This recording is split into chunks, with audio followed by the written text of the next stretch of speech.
नमस्कार, मैं हूं दीपक और उम्मीद करता हूं कि ये जो भी साइक्लोन निकला है इससे आप सब सेफ होंगे, क्योंकि बहुत ज़्यादा परेशानी मैंने खुद ने भुगती।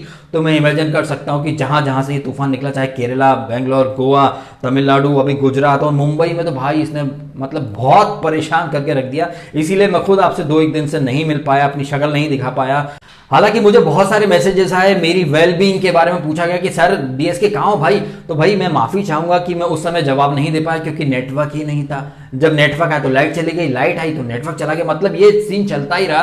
तो अब मैं आपके सामने आया हूँ और आपको मैं समय पर रिप्लाई नहीं कर पाया, अपने हालचाल नहीं बता पाया, इसके लिए माफ़ी चाहूँगा।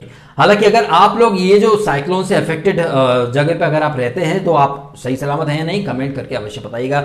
आइए शुरू करते हैं आज का वीडियो। तो इस वीडियो में मैं इंडियन आइडल की बात कर रहा हूं। हालांकि इंडियन आइडल के जजेस और मेकर्स की पोल पट्टी तो मैं एक वीडियो में पहले ही खोल चुका हूं। इस वीडियो को आप उस वीडियो का सेकंड पार्ट कह सकते हैं, क्योंकि यहां पर कंटेस्टेंट का झूठ और ये जो मेकर्स का जो बेशरमपंती है कि कैसे ये ऑडियंस की कम याददाश्त का फायदा उठाते हैं और कैसे एक फॉल्स नैरेटिव रचकर पब्लिक पर थोप देते हैं। और पब्लिक बेचारी क्या है, चलो यार मनोरंजन के नाते देख लेते हैं, लेकिन कितना झूठ ये लोग पब्लिक पर थोप रहे हैं, इसके बारे में आज डिटेल से हम चर्चा करते हैं। तो वीडियो देखिएगा, पूरा देखिएगा।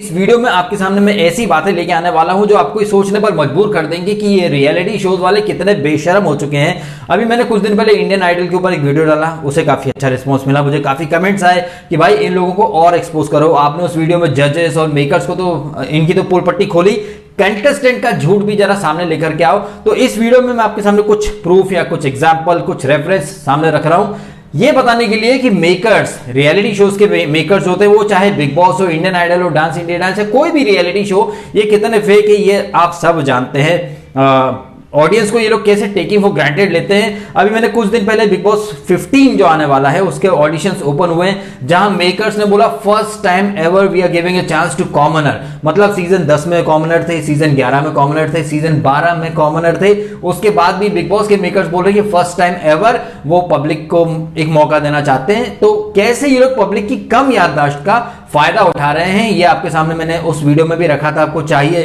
तो वो वीडियो आप देख सकते हैं, ऊपर आई बटन या वीडियो के एंड में मिल जाएगा आपको, या फिर उस वीडियो का लिंक आपको डिस्क्रिप्शन बॉक्स में भी मिल जाएगा।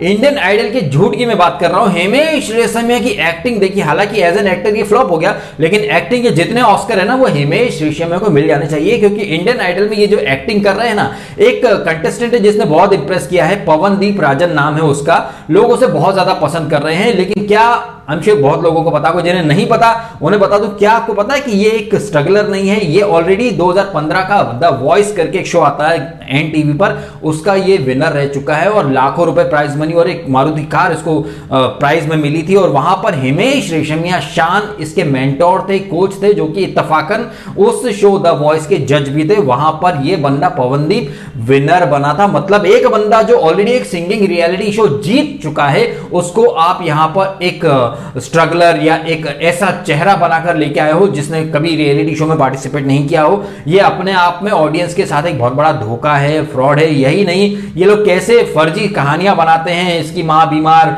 घर में टीवी नहीं था, ये सब देखिए। जब धर्मेश या राघव जैसे जो डांसर्स आए, जो डांस इंडिया डांस में, उन्होंने अपनी स्टोरी सुनाई, उसके बाद ये सब लोग कट कॉपी पेस्ट में लग गए। देखिए जरूरी नहीं है कि सब कुछ जो टीवी पे दिख रहा हो वो सच ही हो सकता है कि धर्मेश की जो स्टोरी, जो आज डी सर के नाम से जाना जाता है, वो डांस दीवाने होस्ट कर रहा है, या राघव, या वो प्रिंस, ऐसे बहुत सारे स्ट्रगलर हैं जिन्होंने वाकई में बहुत स्ट्रगल किया है और वो आज अपनी मेहनत और टैलेंट के बूते आगे आ चुके हैं। लेकिन इस चीज को अब कुछ रियलिटी शोज वालों ने एक फॉर्मूला बना लिया है, जिसके बूते वो पब्लिक को बेवकूफ बना रहे हैं। मुझे जब मैंने और ज्यादा चीजें खोजी तो मुझे पता चला ये पवनदीप राजन का तो खैर आपको मैंने बता ही दिया। एक कोई सायली करके सिंगर है जिन्होंने कहा उनके घर में कभी टीवी नहीं था, उनके पापा एम्बुलेंस चलाते थे, वो कभी सिंगिंग बेसिक ट्रेनिंग नहीं ली, जबकि उनके कुछ यूट्यूब पर वीडियोस आ गए, सुरेश वाडेकर के साथ वो परफॉर्म कर रही हैं। ऑब्वियसली कुछ ना कुछ मोबाइल फोन या कुछ ना कुछ लिंक तो होगा, तभी आप सुरेश वाडेकर जी के साथ स्टेज पर परफॉर्म कर रही हो, तो आपने म्यूजिक की शिक्षा दीक्षा तो ली ही होगी। एक कोई सवाई भट्ट करके एक बंदे का बहुत इन लोगों ने रोना धोना मचा है कि उसकी माँ की तबीयत बीमार है, बहुत गरीब परिवार से आता है, अफोर्ड नहीं कर सकता। लेकिन जो खोजी लोग हैं, जो डीप घुस घुस के खबरें निकाल लेते हैं मेरी तरह, तो भाई लोगों ने निकाल लिए सवाई भटके भी कि ये जो बंदा है ये ऑलरेडी काफी लोकल शोज में, यहाँ तक कि दिल्ली तक ये जाता है परफॉर्म करने और म्यूजिकल कॉन्सर्ट वगैरह में, तो काफी अच्छा है, वेल टू डू फैमिली है, इतनी भी कोई गरीब परिवार नहीं। तो आपके सामने ये चीजें मैं इसलिए रख रहा हूं ताकि आपको ये पता चले कि ये टीवी पर कैसे पब्लिक को टेकिंग फॉर ग्रांटेड ले रहे हैं। चाहे वो हिमेश रेशमिया हो जिसने पवनदीप राजन को न सिर्फ ग्रूम किया, मेंटोर किया, बल्कि अच्छे से देखा, वो यहाँ इंडियन आइडल में ऐसे एक्टिंग कर रहा है कि जैसे पवनदीप राजन को उसने देखा ही नहीं हो। ये कहीं ना कहीं एक चीज हमारे सामने निकल के आ रही है कि ऑडिशन जब होते हैं, आई एम श्योर ऐसे बहुत सारे लोग ये वीडियो देख रहे होंगे जिन्होंने एक्चुअली में ऑडिशन के लिए ट्राई किया है, वो मेरी बात से अच्छे से रिलेट कर पाएंगे। 3-3, 4-4 किलोमीटर लंबी लाइन लगती है। अगर ऑडिशन का टाइम 10 बजे तो लोग 5 बजे से आके खड़े हो जाते हैं। मैं अपने एक्सपीरियंस से आपको बताऊं तो मैंने जब ऑडिशन स्पॉट पर जब मैं जाता था ऑडिशन देने, जब ओपन इंट्रोडक्शन होते हैं, ओपन ऑडिशन होते हैं, लोग सूरत से, अहमदाबाद से, बड़ौदा से आ जाते हैं सुबह कर्णावती एक्सप्रेस से, ट्रेन से, और ऑडिशन स्पॉट पर खड़े रहते हैं दिन भर लाइन लगकर। ऐसे लोग जो अपने शहर से भूखे प्यासे आते हैं ऑडिशन देने, उनको पूरा मौका तक नहीं मिलता अपना टैलेंट दिखाने का, और बैकडोर एंट्री से ऐसे लोग जो किसी और रियलिटी शोज में आए हो या किसी जो चैनल के जो लोग होते हैं उनसे दोस्ती यारी जान पहचान के लोग, ऐसे बहुत सारे एग्जांपल जब मैं बिग बॉस के रिव्यूज करता हूं आपके सामने मैंने रखी थे।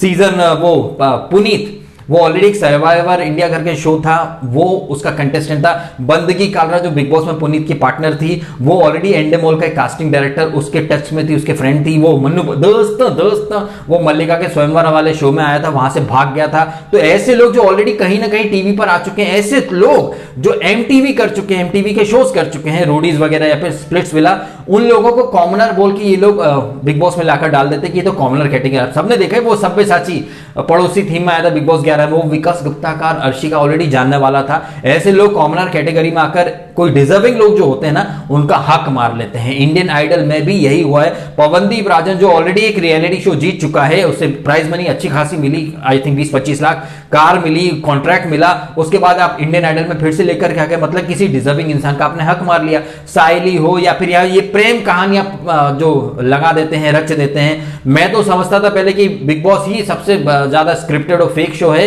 जहां पर ऐसे ऐसे यूट्यूबर्स को, ऐसे ऐसे पीआर को, ऐसे ऐसे जर्नलिस्ट को बिठा देते हैं लोग, मेकर्स, जो मेकर्स के स्क्रिप्टेड पार्ट को एकदम रियल और जेन्युइन बोल बोल के मतलब एक गटर को गंगा नदी बोल बोल के वो गटर का पानी बेच देते हैं। बिग बॉस के टाइम पर अगर आप मुझे फॉलो नहीं करते तो कीजिएगा जरूर, कैसे मैं मेकर्स की पोल पट्टी सबके सामने लाकर खोलता हूं कि ये देखिए कैसे डे 1 से एक विनर फिक्स होता है और 100 दिन की रामायण पूरी रच के ऐसे मतलब माहौल बना देते कि हाय हाय कितने दुखी ये अभी रूबीना, कितनी फेक विनर है सबको पता है। लेकिन उसके बाद भी जब बिग बॉस चलता है तो पीआर जर्नलिस्ट एक ऐसी माहौल बना देते कि हाय हाय कितने पहाड़ तोड़कर वो जीती हो, जबकि डे 1 से डिसाइडेड रहता है। उसी तरह यहां पर कौन टॉप 10 में आएगा, कौन जीतेगा, ये सब कुछ प्री डिसाइडेड होता है। और अब ये चीजें चीख चीख कर खुद ही खुद को एक्सपोज कर रही हैं कि so called reality shows actually में जो टीवी सीरियल्स हैं उनसे भी ज्यादा स्क्रिप्टेड हो चुके हैं। और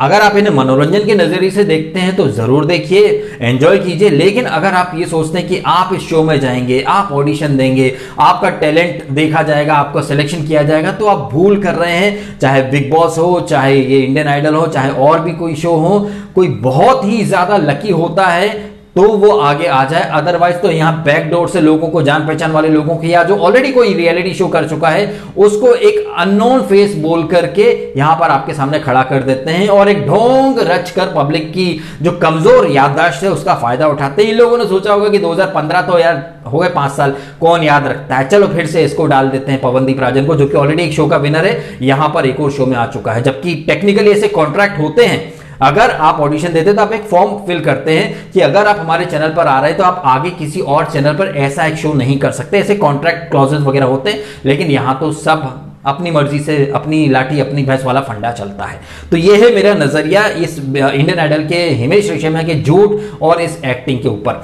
आपको यह वीडियो कैसा लगा कमेंट करके अवश्य बताइएगा। और अगर आपको यह वीडियो अच्छा लगा हो तो लाइक करना, कमेंट करना, शेयर करना और सब्सक्राइब भी करना डीएसके रॉक्स। अगर आपने नहीं किया तो आपने समय निकाला, वीडियो देखा, आपका बहुत बहुत धन्यवाद।